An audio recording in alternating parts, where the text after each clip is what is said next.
So what you just watch is that Miss USA International won the pageant over Miss Cuba, but in the back, everybody is celebrating Miss Cuba. Like, this is fucking ridiculous. Shout out to Miss Malaysia for showing Miss USA some love, but this pageant, that was fucked up, and this was on TV where everybody's seeing what just happened here. Have you ever noticed how when a black woman finally wins, the energy in the room suddenly shifts? Have you guys noticed? That is exactly what happened at Miss Queen International 2025. And Miss USA took the crown. She's standing there as the official winner, crown on her head, sash across her chest. And instead of celebrating her, most of the contestants ran straight over to Miss Cuba.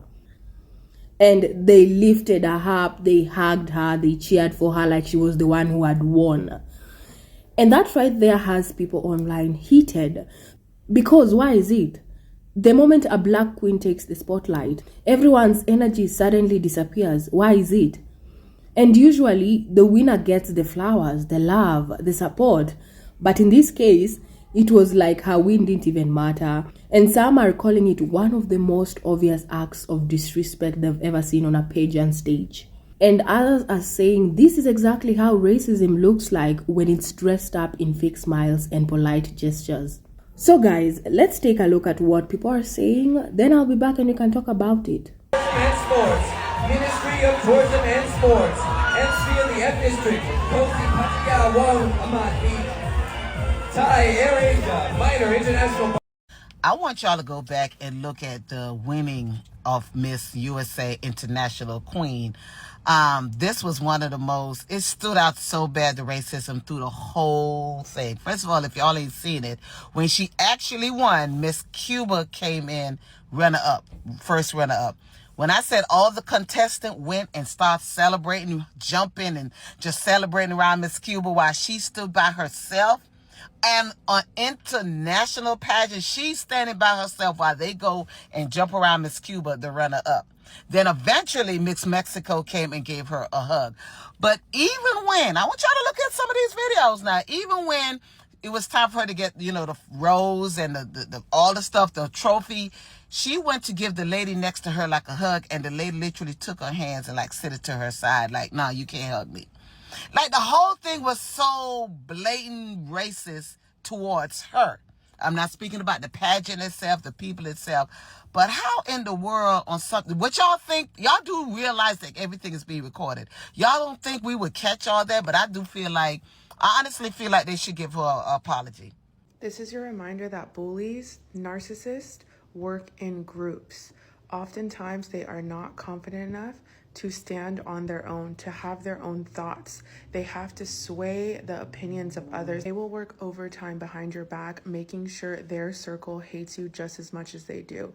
They will spread lies, rumors. They will paint themselves as a victim. They will make you seem aggressive. Obviously, we saw the contestants, the cheering, siding with the bully. This does not mean that they are in the right. A lot of people, especially with social media, confuse numbers with, oh, if everybody doesn't like you and everybody's siding over here, that must mean you're the problem.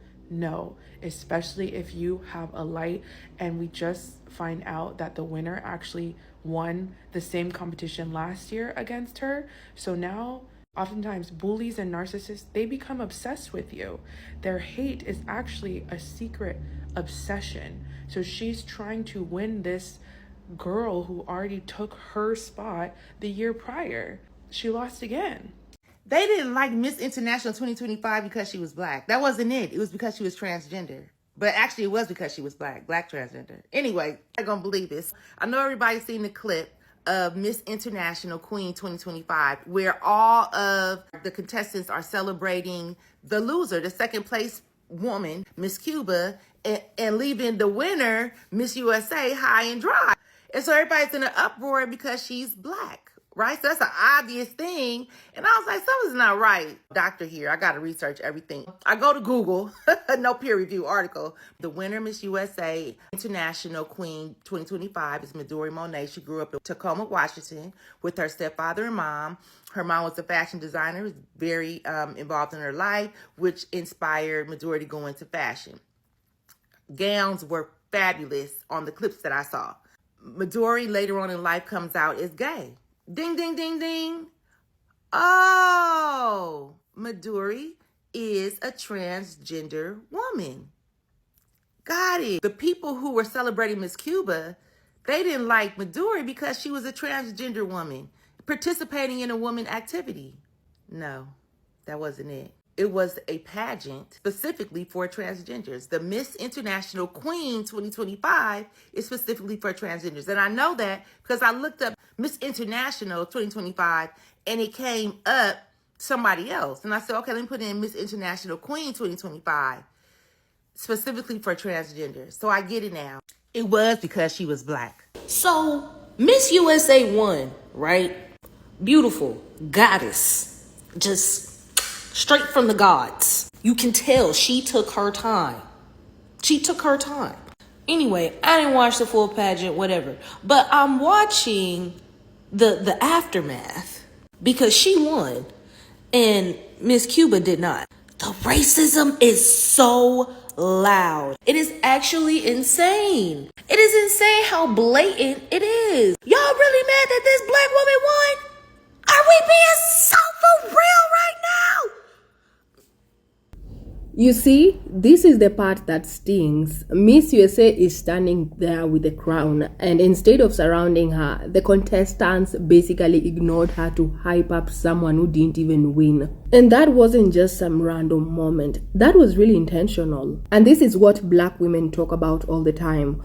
You can be the best, you can win fair and square, you can outshine everybody, and still people will look right past you and they'll shift the spotlight somewhere else because they don't want to celebrate you. But the way Miss USA handled it though, pure grace. She didn't let it break her. She smiled, she held her head high, she stood tall.